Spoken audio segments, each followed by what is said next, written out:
गुरुर्ब्रह्मा गुरुर्विष्णू गुरुर्देव महेश्वरा सद्गुरु साक्षात परमब्रह्म तस्मै श्री सद्गुरुवे नमः। ब्रह्मानंदं परमसुखदं केवलं ज्ञानमूर्तिं द्वन्द्वातीतं गगनसदृशं तत्त्वमस्यादिलक्ष्यम् एकं नित्यं विमलं अचलं सर्वधी साक्षिभूतं भावातीतं त्रिगुणरहितं सद्गुरु तं नमामि। सद्गुरु तं नमामि, सद्गुरु तं नमामि। सद्गुरूंना वंदन। आजच्या ह्या सद्गुरु स्तवनाच्या रूपानं श्री गुरुपौर्णिमेच्या सुमुहूर्ताच्या निमित्तानं आम्ही सगळेजण करणार आहोत। परमार्थाचे जन्मस्थान तेची सद्गुरूंचे भजन, सद्गुरु भजने समाधान अकस्मात वाणे। हे वंदन कशासाठी आहे? कारण आई वडील यांनी मला काय दिलं हा विषयच नसतो, हा प्रश्नच नसतो, किंवा यांनी माझ्यासाठी काय कमवून ठेवलं हा पण विषय नसतो। का नसतो? कारण परमार्थाचे जन्मस्थान, बाबा तिथूनच जन्म झाला। समजा एखाद्या शेतकऱ्यानं एखाद्या शेतामध्ये पेरणी केली आणि ते जे काही पीक असेल ते उगवून आलं आणि ते इवलंसं जे रोप आहे ते असं त्याचे ते छोटे छोटेचे कोंब आहेत, ते कोंबच जर त्या शेतकऱ्यानं खुडून टाकले तर कसलं पीक आणि कसली फळं आणि कसली फुलं हा विषयच राहत नाही। मुळात जन्म दिला हेच एक मोठं दान आहे, याच्यापेक्षा श्रेष्ठ दान नाही। कारण जन्मच दिला नसता, जन्मच झाला नसता तर बोलले मग बाकीचा पुढचा सगळा काही विषयच नव्हता। सद्गुरू परमार्थाचं जन्मस्थान कसं आहे? खरं सद्गुरूंनीच देव दाखवलेला आहे। भक्ती कोणी दाखवली? सद्गुरूंनीच दाखवली। बोलले उपासना केली पाहिजे, श्रवण केलं पाहिजे। हे कोणामुळे कळायला लागलं? हे सद्गुरूंमुळे कळायला लागलं। आता सद्गुरूंना सद्गुरुतत्व गुरुतत्व का म्हटलं जातं, किंवा सद्गुरू साक्षात परब्रह्म का म्हटलं जातं? कारण जेव्हा कोणी पहिले मानव या सगळ्या पृथ्वीवर आलेले असतील त्यांना थोडी माहिती असेल की माझा निर्माता कोण आहे, किंवा मला कोणी जन्माला घातलं, किंवा हे सगळं सृष्टीचं कार्य करणारा कोण आहे, चालवणारा कोण आहे, हे त्याला कळूच शकत नाही। जोपर्यंत ज्याने हे सगळं निर्माण केलं तोच कुठेतरी कोणाच्या तरी रूपामध्ये आला आणि त्याने जेव्हा हे सगळं फोडून दाखवलं की तेव्हा हे कळून येतं की बाबा रे की हे असं झालेलं आहे, ह्याच्यापासून आपण आहोत आणि ह्याची आठवण आम्ही केली पाहिजे, आणि तेवढ्यासाठीच आमचा जन्म झालेला आहे। आणि म्हणूनच कुठेतरी तो धरेला वेश तू मानुषी, असं हे युगानुयुगे घडत आलेलं आहे। आजचं नाही, कालचं पण नाही, परवाचं पण नाही, हे युगापासून सगळं चालत आलेलं आहे। मग म्हणूनच तर राम आले, कृष्ण आले, सगळ्यांना सद्गुरू शोधावे लागले, सद्गुरू गृही राहावं लागलं। आता ते तर परमेश्वर होते, ते तर ईश्वराचे अवतार होते, मग त्यांना गुरु करण्याची गरज का म्हणून भासली, किंवा ते गुरुच्या पुढे नतमस्तक का झाले? तर एकच आहे, सद्गुरू साक्षात परब्रह्म। आता ते पण बघू शकले असते की हा माणूस आहे, किंवा ह्यांच्याकडून तर अशी चूक झाली, किंवा ह्यांच्याकडे तर असंच होतं, ह्यांच्याकडे तर तसंच होतं, हे तर माणूसच आहे, यांना तर सर्दीच झाली, ह्यांना तर तापच आला, हे तर आजारीच पडले, ह्यांचा तर मुलगाच मरण पावला, किंवा यांचं तर यांच्या व्यवसायामध्ये असं नुकसान झालं। बोले ते मनुष्यरूप धारण करून आलेले आहेत, त्यांना त्यांची स्वतंत्र माया आहे, मायाच्या अधीन सगळा तो देह असणारच आहे, पंचभूते सगळे देह असणारच आहे। परंतु बोलले आतलं काय आहे? तर गुरुतत्व आहे। त्यात ते तत्व काम करत असतं, तो व्यक्ती काम करत नसतो, किंवा त्याचा देह काम करत नसतो, किंवा त्याच्या अवतीभोवती काही असू द्या, किंवा त्याच्या सुकृत दर्शनी तो संसारामध्ये तुमच्या आमच्यासारखा वावरणारा जरी दिसत असला तरी त्याच्या ठाई बोलले ते गुरुतत्व असतं. आणि तेच गुरुतत्व म्हणजे काय आहे? सद्गुरू साक्षात परब्रह्म. बोलले त्या गुरुतत्वाचा आदर आहे, त्या गुरुतत्वाचा तो सन्मान आहे. आणि म्हणूनच बोलले तोच येतो, तोच कार्य करतो, तोच सांगतो, तोच कळवून देतो. म्हणून परमार्थाचे जन्मस्थान. सद्गुरूशिवाय परमार्थच नाही, सद्गुरूशिवाय सद्गतीच नाही. सद्गुरुद्रोहीला बोलले ह्या जगामध्ये कुठेच थारा नाही. हे सर्व प्रकारचे गुन्हे सद्गुरू माफ करून घेऊ शकतात, कारण तेवढा व्हिटो पॉवर, व्हिटोचा अधिकार त्यांच्याकडे आहे. पण सद्गुरूंनी जर रागावले, सद्गुरू जर क्षुब्ध झाले तर त्याला सोडविणारा कोणी नाही. साध्या बोलले त्या अंबरीशाचा सगळा हा भाग आहे. अंबरीश हा अत्यंत इमाने इतबारे, एक विष्णू भक्ती करणारा, नारायण भक्ती करणारा, सगळे व्रत वैकल्ये उपवास पारायण सगळे करणारा, आणि तो दुर्वास त्याला विनाकारणच त्रास देण्यासाठी म्हणून आला. बोलले हा एवढी श्रेष्ठ भक्ती कशी काय करतो, ह्याला मी कुठेतरी अडकवणार आणि ह्याला मी श्राप देणार, अशा भूमिकेतून तो आला. पण त्याच्या रक्षणासाठी म्हणून कोण उभा राहिला?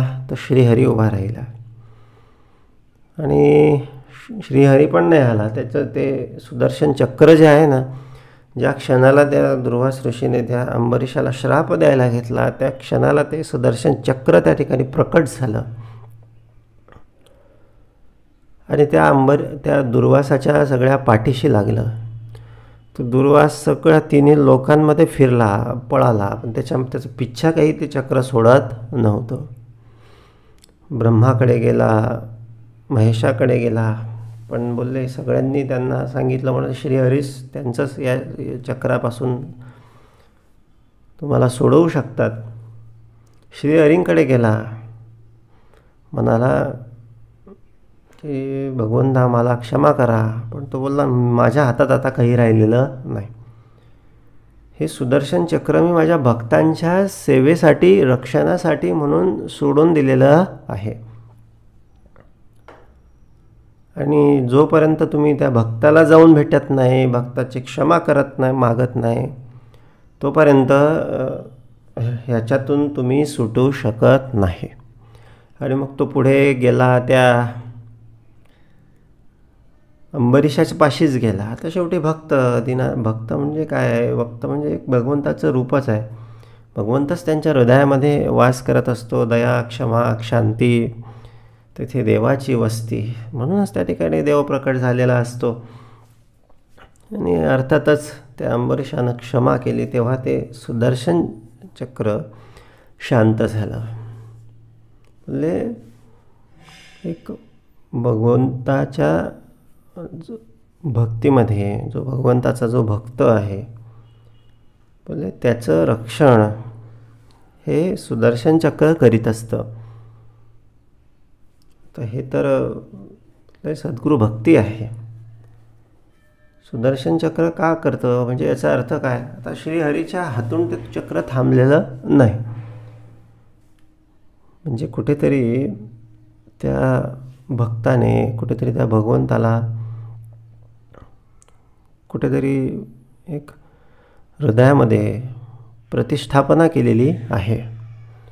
भगवंताची प्रतिष्ठापना हृदयामध्ये केली तरी बोलले एवढी प्राप्ती आहे. पण ही प्रतिष्ठापना करून देणारा जो आहे, बोलले त्याचं स्मरण जर असेल किंवा त्याची कृपा जर असेल तर मग बोलले त्या व्यक्तीचं सामर्थ्य किंवा त्या व्यक्तीवरचं सगळं कृपा जी आहे ना, तिला तोड नाही. म्हणून परमार्थाचे जन्मस्थान, एक परमार्थाचं जन्मस्थान काय असेल तर सद्गुरू आहे. सद्गुरू साक्षात परब्रह्म. म्हणून तो होणार ते होईना का, जाणार ते जाईना का. सद्गुरूंना आपण सद्गुरूस्थानी सद्गुरू तत्त्व त्यांच्यातलं बघितलं पाहिजे. मग बोलले ते मनुष्य आहे की ते हे आहे की ते आहे हा विषयच नाही. त्यांच्याकडे देखील आपलं प्रत्यक्ष भेटलंच पाहिजे असं पण नाही. देहालाच वंदन केलं पाहिजे असं नाही. मानसपूजा सर्वश्रेष्ठ आहे. आपणास जे जे पाहिजे ते ते कल्पून वाहिजे. जे आपणाला हवं आहे, जशी पद्धत पाहिजे तशी पूजा आपण कल्पना करायची, की जणू काही मी सद्गुरूंच्या सगळ्या त्या गादीजवळ त्यांच्या आसनाजवळ बसलेलो आहे. सद्गुरूंचा पदस्पर्श करीत आहे. त्या ठिकाणी चरणक्षालन करीत आहे. हल्दी कुंकुम पुष्पम अक्षतां सुगंधिम परिमलद्रव्यम समर्पयामी. हे सगळं सोपस्कार सद्गुरूंचे त्या ठिकाणी मी करीत आहे. मस्तपैकी अशा सुंदर अशा स्वच्छ अशा वस्त्रानं सगळे त्यांचे पाय सेवन करीत आहे. पाद सगळं त्या ठिकाणी लोटांगण घालून त्यांचा चरणस्पर्श करीत आहे. आपण असं जे जे पाहिजे ते ते कल्पून वाहिजे. या नाव मानसपूजा. एक समोरासमोर गेलो की काय ते तेवढ्यापुरतं 1-2 मिनिट दर्शन होणार, याच्या पलीकडे काही नाही. पण मानसपूजा आम्ही अखंड करू शकतो. अखंड सद्गुरूंचं सान्निध्य अनुभवू शकतो. आणि एक भाव शुद्ध जर असेल ना, तर एक सद्गुरू कृपा काय असते ह्याची पण प्रचिती आम्ही घेऊ शकतो. नुसते जे जे काय कोणी सद्गुरू परमार्थामध्ये आले त्यांचे बोलले सर्व कार्य साधिले कोणी एका सद्गुरूंनी. एक सद्गुरू बोलले त्यांच्या सगळ्या आयुष्यामध्ये बोलले एक देखभाल करीत असतो. खरं तर परिस्थिती किंवा प्रसंग हे जे प्राप्त होत असतात हे कशामुळे प्राप्त होतात, बोलले पूर्वकर्मानं सगळे प्राप्त होत असतात. पण त्यातही उडी घालून तारी तो सद्गुरू जाणावा. सद्गुरू आले म्हणून काय एकदम असं जादूची कांडी फिरवतील आणि आपल्याला एकदम असं छानपैकी असं सगळं ऐश्वर्य प्राप्त करून देतील असा भाग नाही. पण जगण्याचे जे बळ आहे, जगण्याचे जे सामर्थ्य आहे, जगण्यासाठी जी ऊर्जा लागते किंवा जगण्यासाठी बोलले जी उमेद लागते ती सद्गुरूंपासून आम्हाला निश्चितपणे प्राप्त होत असते. बाकी सगळा प्रसंग काय आधी कर्माचा प्रसंग, कर्म केले पाहिजे सांग. आता ही पूर्वकर्माशी तर आपलं आज काही त्या ठिकाणी आपलं कंट्रोल नाही. म्हणून ते जे आहेत ना बाबा त्याच्यामध्ये उडी घालून तारी तो सद्गुरू जाणावा. त्याच्यामध्ये सद्गुरू बोलले सामर्थ्य पुरवतात. जेवढं आम्हाला सहन होईल तेवढंच देत असतात. आता जेवण आहे ना, लहान मूल आहे, लहान त्याला भूक लागलेली आहे आणि त्याची आई त्याला खाऊ घालते. तसं मोठ्या माणसांसारखं भाजी देते, पोळी देते आणि घे बाबा पटापटा खाऊन घे असं नसतं. म्हणजे थोडंसं अर्धा पोळी, चतकोर पोळी किंवा भाकरी अशी चुरून बारीक चुरून एक एक चमच्याने एक काऊचा चिवचा घास करून करून करून ती सगळी खाऊ घालत असते. त्या सद्गुरूंसाठी आम्ही बालकच आहोत. लाख केले असतील मी चुका, लाख अपराध आपले बनलेले असतील पूर्वीचे, पण सद्गुरू बोलतात की ठीक आहे रे, माझा भक्त आहे, माझा दास आहे. बोलले ह्यांचे हे बाकीचे हे सगळे जाऊ द्या, सोडून द्या, मी माझ्याकडून त्यांना काहीतरी सूट देतो आणि हे 2-4 थोड्या गोष्टी ते काऊचा चिवचा करून आपल्या प्रसंगातून आपल्याला निभावून नेत असतात. उडी घालून तारी तो सद्गुरू जाणावा. म्हणून परमार्थाचे जन्मस्थान, हे परमार्थाचं जन्मस्थान आहे ते यासाठीच आहे. कारण जो काय परमार्थ आहे बाबा तो सगळा सद्गुरूंपासूनच आहे. तेच सद्गुरूचे भजन. सद्गुरू भजने समाधान अकस्मात वाणी. समाधान पाहिजे असलं ना बाबा, सद्गुरू भजन, सद्गुरू उपासना, सद्गुरू भक्ती, सद्गुरू सेवा मनोभावे घडली पाहिजे. जसं सांगितलं ना, बोलले ॲज इट इज. असे कित्येक असे सगळे भक्त होते की बोलले सद्गुरू सांगितलं ना बाबा, नुसता गाई चारायला जायचं, बाकीचं काही करायचं नाही. गाई चारायला जायचं. मग हा बोलले जेवण करून करून जास्त स्थूळ होतो आहे ना, मग काय तर बोलले फक्त काहीच न्यायचं नाही सोबत, काहीच न्यायचं नाही. आणि मग काय करायचं त्याने ज्या गुरंढोरं असतात त्यांचं जे दूध मिळतं, ते गाई वासरं जे त्या ठिकाणी दूध पित असतात त्यातलं ते उच्छिष्ट दूध पिऊन तो पोट भरायचा.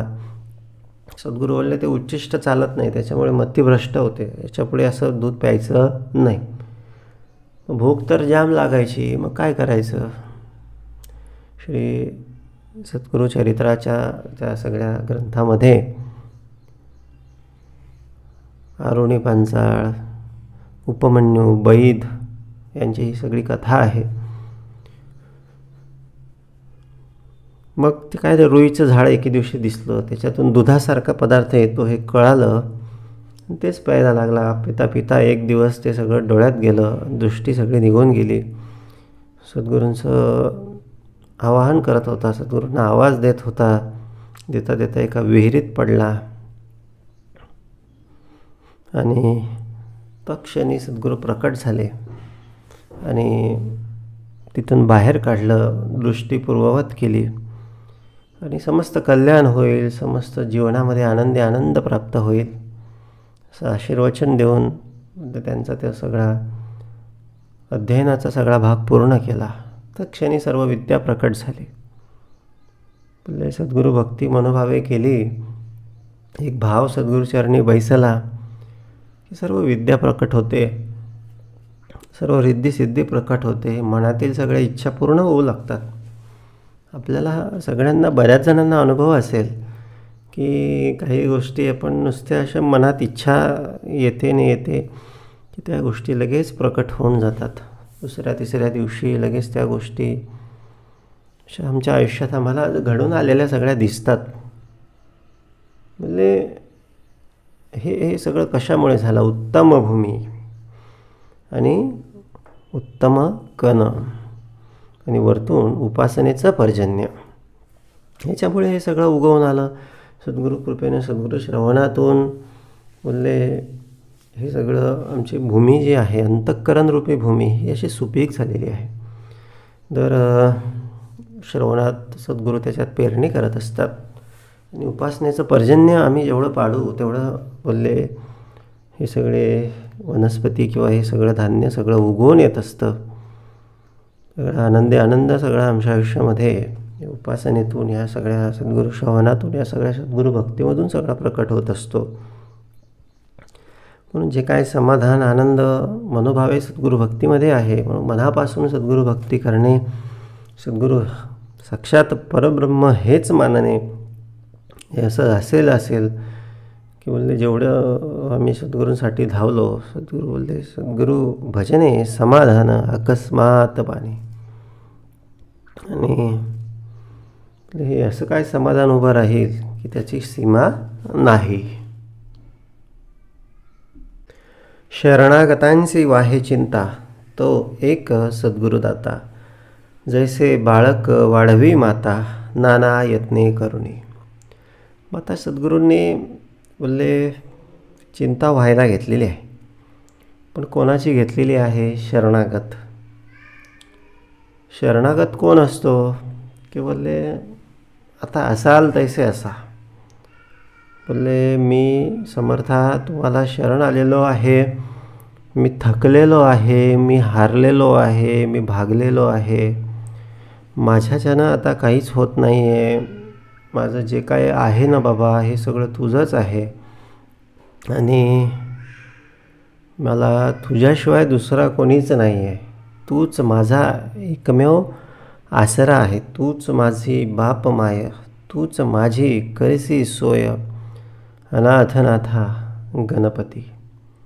अनाथांचा नाथ तूच आहे, हे असा भाव जेव्हा मनुष्याचा एखाद्या दैवताच्या बद्दल एखाद्या सद्गुरूंच्या बद्दल प्रकट होतो तेव्हा काय होतं, शरणागतांची वाहे चिंता, त्याला बोललं जातं शरण जाणे.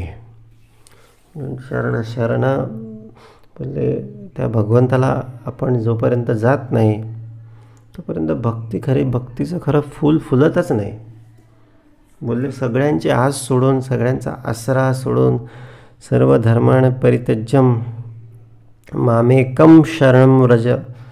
भगवद्गीतेमध्ये देखील भगवान कृष्ण सांगतात की बाबा सर्व धर्मांचा त्याग करून, सर्व धर्मांचा त्याग याचा अर्थ काय की सर्व आसरा, सर्व आस, सगळी आशा, सगळ्यांकडेचं ह्याच्यात जीव अडकलेला, त्याच्यात जीव अडकलेला, हा माझा तो माझा, आणि ह्याची वासना त्याची वासना, हे सगळं काही सोडून बाबा कुठे ये, सर्व धर्मान परित्यज्यम मामेकम शरणं व्रज, मला एकट्याला तो शरण आहे.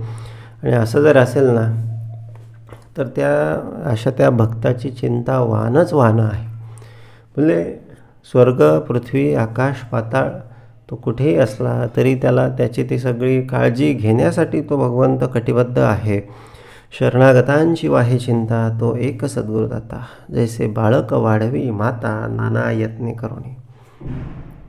आई असते ना, आई जसं खूप सारं म्हणजे आटापिटा करून, रात्र पहाट करून, एका कुशीवर झोपून, ओल्यामध्ये झोपून, सगळे वारंवार सगळे कपडे बदलणं, वारंवार सगळी तयारी करणं, जैसे बाळक वाढवी माता नाना यत्ने करुणी. एकदा जो शरण आला ना मग त्याच्यासाठी तो काही पण करायला तयार आहे. त्याच्यासाठी बोलले तो त्याचे सगळं शुश्रूषा तो भगवंत करत असतो, सद्गुरू करत असतो. शरण येणं महत्त्वाचं आहे. मग चुका झाल्या इकडच्या तिकडच्या न होणं, ते सगळं काही तो धुवून काढत असतो वारंवार, आणि आम्हाला पुन्हा तयार करत असतो, पुन्हा आमची सगळी शुश्रूषा करत असतो. जैसे बाळक वाढवी माता नाना यत्ने करुणी. त्या बाळ होणं, आई मानणं महत्त्वाचं आहे. आई मानलं ना मग आईसारखी ट्रीटमेंट मिळणार त्याला. आई शरण. बाळाचं कसं असतं, बाळाला कोणीच दिसत नाही, दुसरं कोणीच नसतं.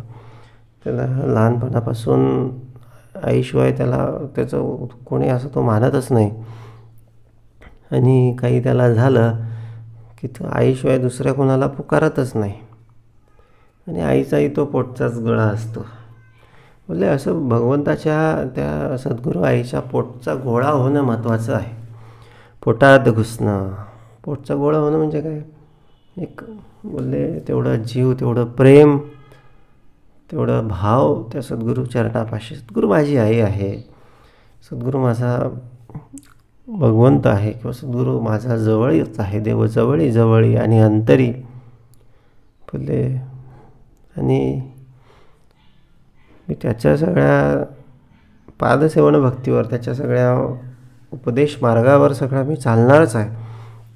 ही भूमिका असेल ना की मग जैसे बाळक वाढवी माता नाना यत्ने करुणी, मग सोडूनच द्यायचं, चिंता हा विषय सोडून द्यायचा.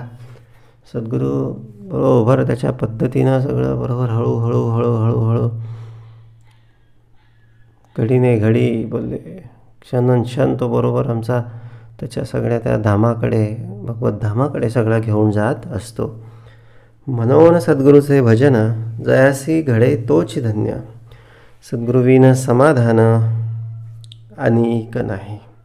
असे फार थोडे असतात की ज्यांना सद्गुरूंचं भजन सगळं घडून येत असतं. फार थोडे क्वचित असतात, दुर्मिळ असतात. पण ज्यांना घडतं ते फार भाग्यवान असतात. आणि समाधान, आनंद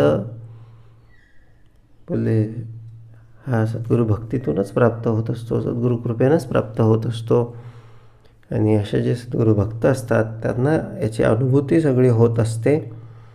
सद्गुरूचेनी कृपादृष्टी होय आनंदाची वृष्टी, तेने सुखे सर्व सृष्टी आनंदमय.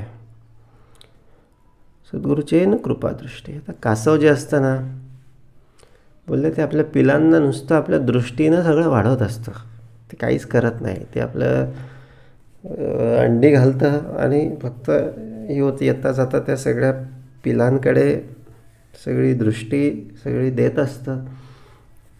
आणि सद्गुरूंची नुसती दृष्टी असली ना तरी पुरेसं आहे. नुसती दृष्टी असली ना तरी कलिकाळाची हिंमत नाही. जिथे सद्गुरूंचा नुसतं सान्निध्य आहे, जिथे सद्गुरूंचा नुसता वास आहे, जिथे सद्गुरूंची नुसतं भजन आहे, उपासना आहे, तोडकी मोडकी काय असू द्या ना, पण सद्गुरू आश्रय आहे. दयास नाही सद्गुरूंची पाठी, तयास भलताच कोटी. पण सद्गुरूंची पाठी पाहिजे, सद्गुरूंचा आश्रय पाहिजे, सद्गुरूंची पाठी पाहिजे. श्रीराम समर्थ, जय जय रघुवीर समर्थ. आता ही पाठी बाहेर असली नसली काय, पण आतमध्ये देखील पाठी असणं गरजेचं आहे. तयास नाही सद्गुरूंची पाठी, तयास भलताच कुठे.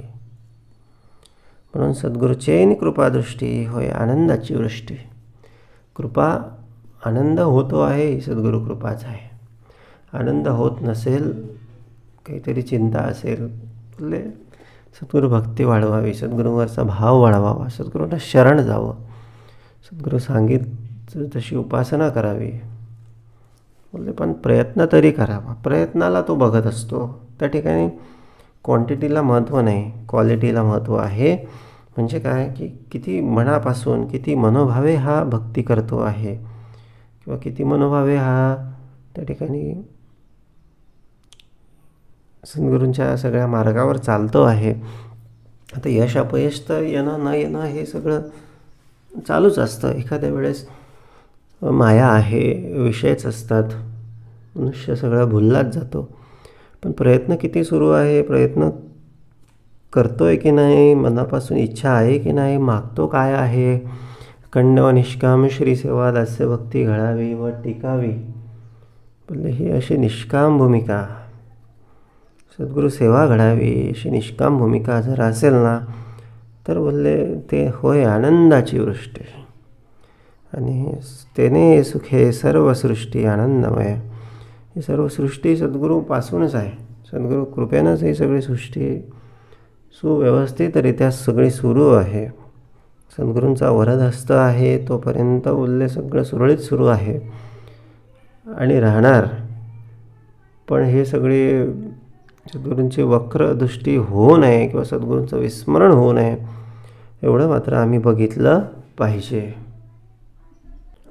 सद्गुरू आनंदाचा जनक, सायुज्य मुक्तीचा नायक, कैवल्य पददायक, अनाथ बंधू.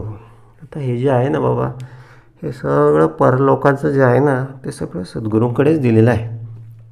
एकच एक दुआ आहे, एकच एक मध्यस्थ आहे, एकच एक व्यक्ती असा आहे ना की जो आमचा इहलोक पण सुधारू शकतो, परलोक पण सुधारू शकतो.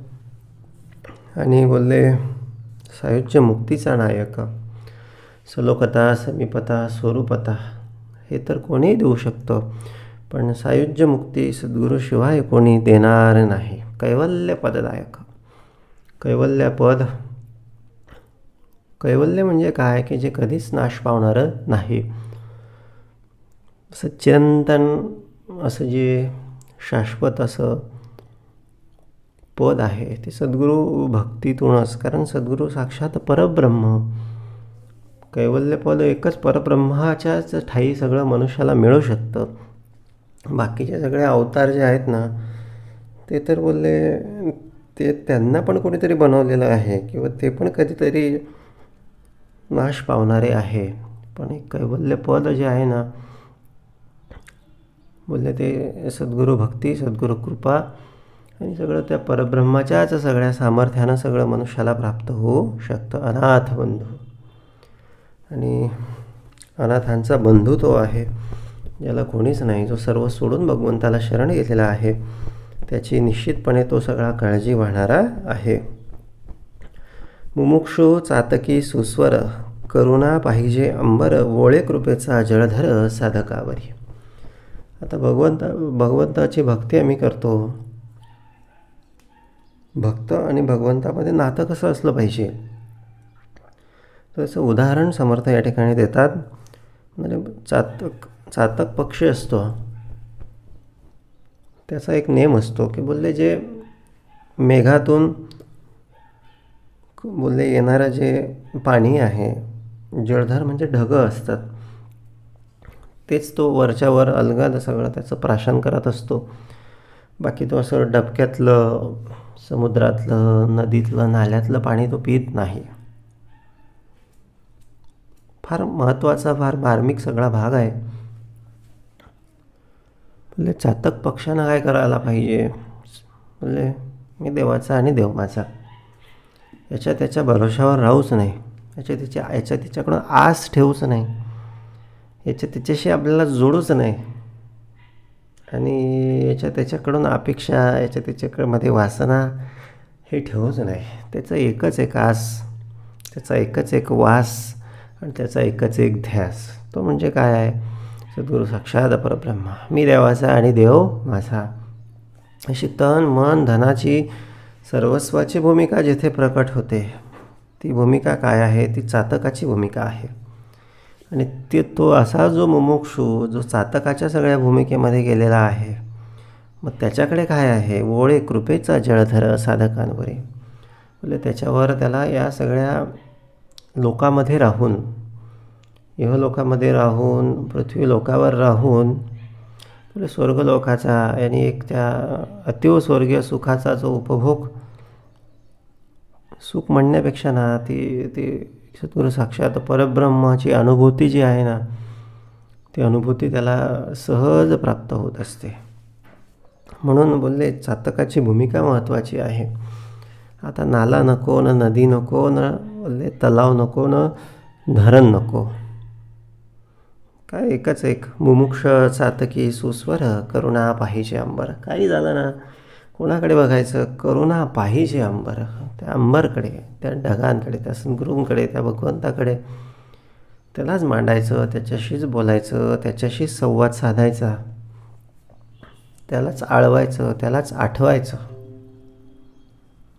बोलले हे असं असेल ना की मग ओळे कृपेचा जळधर, असं त्या द्रौपदीसारखं करू नये, इकडून तिकडून ह्याच्याकडे माग, त्याच्याकडे माग. म्हणजे कुठेतरी आस होती, कुठेतरी भरोसा होता. समर्थ स्पष्ट सांगतात, दासबोधामध्ये समर्थ स्पष्ट सांगतात, सांडून संसाराची कास, म्हणजे सांडून संसाराची आस, जेणे धरिली ईश्वराची कास. म्हणजे ईश्वराची कास ज्याने ज्याने धरलेली आहे, तोची ये संसारी धन्य झाला. तो सत्वगुण आहे, आणि त्या ठिकाणी ओळे कृपेचा जळधर साधकांवरी, त्या ठिकाणी ती कृपा जी असते ना, ती त्या ठिकाणी प्रकट होते. कृपा काय असते, भक्ती काय असते, ते त्या ठिकाणी प्रकट होतं. आम्ही काय करतो, आम्ही संसारामध्ये आम्हाला सुख मिळेल याची आशा ठेवतो. संसारामध्ये बाबा सुख नाहीच आहे, कसं मिळणार आहे, ज्या नारळामध्ये पाणीच नाही आहे.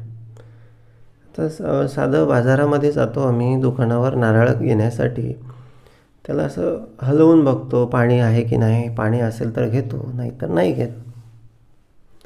मग बोलले हे आम्हाला किती वेळा समर्थ हे नारळ हलवून दाखवतात, दर श्रवणामध्ये नारळ हलवून दाखवतात. किती साधूंनी, किती संतांनी, कित्येकांनी सांगितलं बाबा हे सगळं, हे नारळ बिना पाण्याचं आहे, नारळाचं पाणी तर सद्गुरूपाशी आहे, भक्तीमध्ये सगळं पाणी आहे, परमार्थामध्ये सगळं सुख आहे. मग बोलले तरी आम्ही किती दिवस हे सगळं संसाराचं नारळ फोडून बघणार की पाणी, आज पाणी निघेल, उद्या पाणी निघेल. पाणी नाहीच आहे तर कुठून निघणार, पाणी कुठे आहे, पाणी सद्गुरू भक्तीमध्ये, पाणी श्रवणामध्ये, पाणी उपासनेमध्ये आहे, पाणी परमार्थामध्ये आहे. परमार्थी तो राज्यधारी, परमार्थ बोलले असेल तर बाबा राज्यधारी, राजा आहे. म्हणजे जणू काही राजाचं काय असतं, त्याला सर्व त्याचा थाट असतो, त्याच्याकडे त्याचं सगळं ऐकतात, त्याच्या सगळ्या मनासारख्या गोष्टी होतात. परमार्थ केला तर असा सगळा थाट आपला असतो, सगळं मनासारखं होणार आहे, काही चिंता नसावी. देणारा देतो, आपण घेत जायचं, मागून घ्यायचं, स्पष्ट मागायचं, बिनधास्त मागायचं. काही त्याच्यामध्ये बोलले संकोच करायचा नाही. सगळं आहे, तुझे आहे तुझं पाशी, परी तू जागा बोलला. सद्गुरूंपाशी आहे, सद्गुरू आपल्याजवळच आहे. बाहेर जाण्याचा, बाहेर मागण्याचा काही विषयच नाही. म्हणून अत्यंत आनंदानं, अत्यंत समाधानानं सद्गुरू भक्ती करावी. काय हवं नको ते सद्गुरूंना सांगून टाकावं, मागून टाकावं. सद्गुरू जे आवश्यक असेल, जे उत्तम असेल ते नक्कीच देतील. आणि जे नाही मिळालं की समजून घ्यायचं आमच्या ते हिताचं नव्हतं. कारण तो सगळं जाणणारा आहे, तो त्रिकालज्ञ आहे, त्रिकालदर्शी आहे. सद्गुरू भवारणवीसे तारू, बोधे पाववी पैल पारू, महा आवर्ती आधारू भाविकास होय. आता ते महापूर आलेला आहे आणि एका थडीवरून दुसऱ्या थडीवर जायचं आहे. बोलले की एक साधी गोष्ट आहे, नावेचा आसरा लागेल, नाविक लागेल. आणि बोलले त्या नाविक लागेल, त्याच्यासोबत त्याचं ते वल्हवण्यासाठीचे सगळे साधनं लागतील. बोलले एकच नाविक आहे आणि एकच नाव आहे, दुसरं ऑप्शन नाही. एक परमार्थाची नाव आहे आणि सद्गुरूरूपी नाविक आहे. आणि त्यासोबत आम्हाला उपासना, श्रवण हे सगळं वल्हवण्यासाठी म्हणून ते सगळे दिलेले आहेत. म्हणून बोलले एकच आहे बाबा, एकतर इकडे एकतर तिकडे. एकतर बोलले अधोगतीच आहे आणि सद्गती पाहिजे असेल तर परमार्थच आहे. पण सद्गुरू नसतील, भक्ती नसेल, भावार्थ नसेल, परमार्थ नसेल तर बोलले अधोगतीच आहे. बोलले बोधे पाववी पहिलं पार. आता त्याचं पद्धत आहे.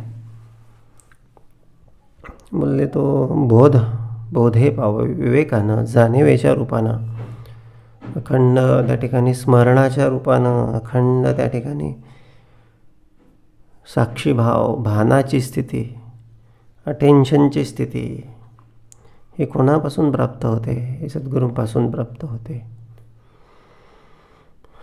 आणि हा बोध सगळा अंतरी भिनला की बोधे पाववी पहिलं पारू, महाआवर्ती आधारू. किती का महाआवर्ती येऊ द्या ना, किती का संकट येऊ द्या, किती का वावटळ येऊ द्या संसारामध्ये, नाव किंवा नावाडी किंवा ते सगळं आश्रय कोणाचा पाहिजे? आश्रय सद्गुरूंचा पाहिजे. सद्गुरूंवर विश्वास पाहिजे, सद्गुरूंचे कृपेवर विश्वास पाहिजे, सद्गुरू भक्तीवर विश्वास पाहिजे. बरोबर सगळी मदत येणार म्हणजे येणार, काही चिंता नसावी. एक सद्गुरू भक्ती, आपलं काम काय आहे? फक्त उपासना करणे, सद्गुरू भक्ती करणे. संसाराचं बाकीचं काम त्याचं आहे.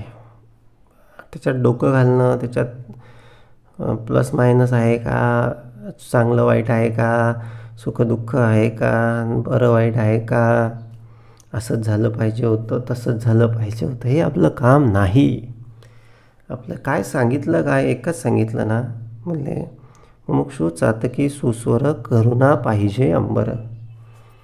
एकच काम आहे, करुणा आपण फक्त त्याच्याकडे मागितली पाहिजे. सुख मिळालं, दुःख मिळालं तरी आपलं काम एकच आहे, त्याची आस, त्याचा ध्यास. म्हणजे एवढंच काम आहे. बाकीचं आपण मग या डबक्यातलं, नाल्यातलं विषयांकडे सुख मागतो, संसाराकडे सुख मागतो, ही भूमिका आपली नाहीच आहे. महाआवर्ती आधारू, किती महामोठं भयानक संकट येऊ द्या, आधारू ही ओळ लक्षात ठेवायची. महाआवर्ती आधारू भाविकास होय. किती महाआवर्ती, महासंकट, महादुःख असू द्या, आधार आहे आपल्याला. आपण बिना निराधार आपण थोडी आहे की चाललं आहे आपण संजय गांधी योजनेचा फॉर्म भरायला. आपल्याला आधार आहे. आता संजय गांधी निराधार योजना ही शासनानं निराधार व्यक्तींसाठी सुरू केलेली आहे.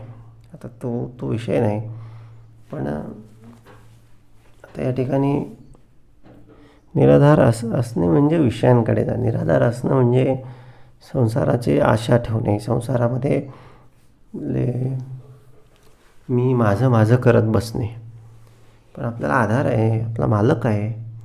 ज्याला मालक नसेल ना तर तो कुठेही जातो, कोणाकडेही जातो कामाला. पण एकच मालक असेल तर तो इकडे तिकडे भटकत नाही. तो मालक पण मग काय करतो, काम नसलं तरी त्याला सोडत नाही. भक्ती नसेल, शिल्लक नसेल, पुण्य नसेल तरी त्याला सोडत नाही.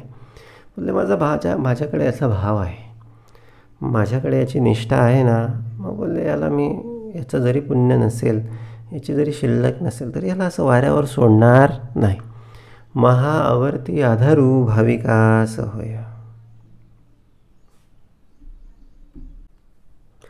की तो काळाचा नियंता, ना तरी संकटी सोडविता, की तो भाविकांची माता परमस्नेहाळू.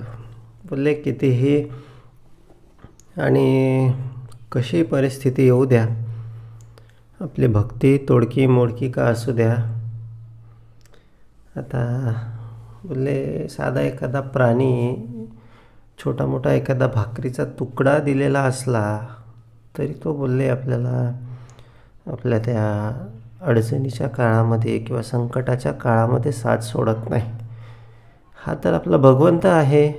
बोलले कळत न कळत जे भक्ती करतात, अजामेळ पापी वदे पुत्र कामे. अजामेळानं पुत्रच्या सगळ्या नावानं म्हणून त्या भगवंताला आठवलं तर बोलले तरी त्याचा उद्धार त्या भगवंतानं केला. आम्ही तर सगळं जाणीवपूर्वक सगळं त्या भगवंताला आठवत असतो, म्हणून तो आमचा उद्धार करता का नाही होऊ शकत. ना तरी संकटी सोडविता, की ते भाविकांची माता परमस्नेहाळू. बोलले ती माताच आहे, आईच आहे. आई आपला पुत्र कसाही असला बोलले तरी आपल्या पुत्राचा अव्हेर कधीच ती करत नाही. आणि परमस्नेह, परमजीव, परम कल्याण आपल्या भक्ताचं, आपल्या मुलाचं, आपल्या दासाचं व्हावं असं त्या आईला निश्चितपणे वाटत असतं. आणि ती हर प्रकारे तसं करण्याचा प्रयत्न करत असते. की जो परत्रीचा आधार, परलोकाचं सगळं जे काय आहे ना बाबा, ते सद्गुरू कृपेवरच सगळं अवलंबून आहे. परलोकाचा आधार आहे, परलोकाचं कल्याण सगळं सद्गुरू कृपेवरच टिकून आहे. की तो परत्रीचा आधार, की ते विश्रांतीची धार, सगळी विश्रांती सद्गुरू चरणापाशी आहे. म्हणून संसारामध्ये किती धावलो पण विश्रांती मिळवायची असेल तर परमार्थच पाहिजे. विश्रांती मिळवायची असेल तर सुखच आणि पाहिजे असेल तर परमार्थच पाहिजे, सद्गुरू भक्तीच पाहिजे, सद्गुरू सेवाच पाहिजे. म्हणून की ते विश्रांतीची धार. बाहेर सगळ्या वस्तू मिळतील पण सुख नाही मिळणार. सुख हे सद्गुरू चरणापाशीच आहे. सुख हे सद्गुरू सेवेपाशीच आहे. की ते विश्रांतीची धार, ना तरी सुखाचे माहेर सुख स्वरूप.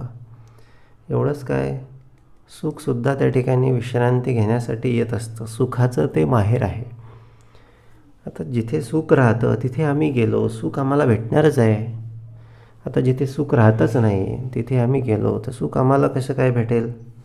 साधी सरळ गोष्ट आहे. आता आम्ही एखाद्या शेतामध्ये गेलो, त्या शेतामध्ये आंब्याचं झाड आहे, आंबा आम्हाला खायला मिळेल. मोसंबीचं झाड आहे, मोसंबी खायला मिळेल. पण आम्ही इकडे वाळवंटात गेलो की जिथे असं कसलंच झाड नाही. फार तर एखादं खजुराचं झाड मिळेल, बाकी काही नाही. तर एखादं खजूर खायचं की असं फार असं मस्त सुंदर अशी फुलांनी सगळी लगडलेली सगळी शेती, ही सगळी अनुभवायची. हे पाहावे आपण असे आपण. म्हणून जाऊ देवाच्या गावाला रोज गेलं पाहिजे.